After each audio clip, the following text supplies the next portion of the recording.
This place used to belong to my grandparents, and Dad's family would come out here for the whole summer, and because it was so close to the family farm, Gramps would head back every evening to go and milk the cow, just the one cow, and then come back out and join the clan.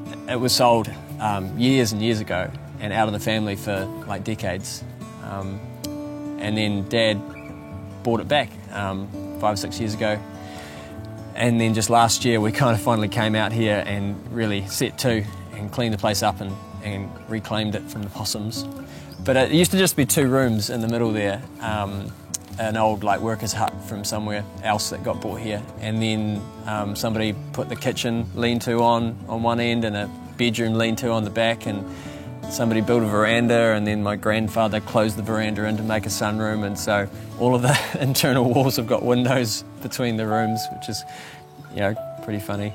I came out here at the beginning of summer last year, pretty worn out, pretty run down, and music had kind of lost its magic for me. I'd written so much music for so many good reasons, for church and for schools and for charities and causes that I cared about, but somewhere along the way I'd lost playing music for music's sake, and the pure and simple joy of an open G chord. And so I made a deal with myself when I came out here last summer that I'd only play music that I wanted to play and that made me come alive. The ancient Celts had this saying that music has to do one of 3 things. It has to either make you want to laugh, or make you want to dance, or make you want to weep.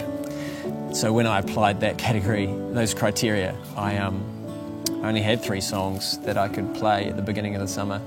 But when I came out here, I found that there were other songs waiting for me. And they were a different kind of song. They were songs that just arrested me, stories that needed to be told, feelings that I wanted to hold on to, moments that I really wanted to savour. There was this one day in autumn, we were out here for the weekend, and there was this wind, this westerly wind blowing down from the cliffs out to the sea. And on that wind was thousands upon thousands of those little thistle downs, you know, those little spindly seed things that we called fairies when we were growing up. And like from when the sun came up to when the sun went down, they were just pouring out towards sea. And I was filled with this kind of awe at the beauty of it, but this sadness. Like, I wanted to say to them, like, what are you doing? You can't grow into thistles out there. But it was so captivating. There was a beauty and a futility, and my little daughter was running around on the domain out there, and she would find the little fairies that had gotten caught in the grass, and she would pick them up and she would fling them up into the wind, and it would swirl around, and she'd go, "Come back!" And of course, you know, they wouldn't come back. And I went and wrote a song out of that day called Thistledown, and it was the last song that arrived in this collection, and I didn't realise that we'd been waiting for that song to arrive.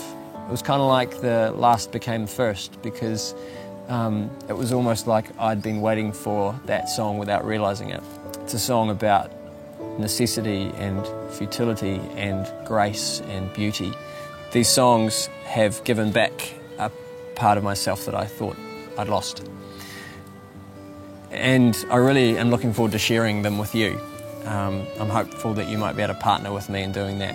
We sort of emptied the piggy bank, getting them recorded and onto my laptop, and now I just need a little bit of help to get them onto your laptop. So there's a bunch of different ways that you can be a part of that, and whatever you choose to do, please know that my response is one of humility and gratitude that you'd be involved.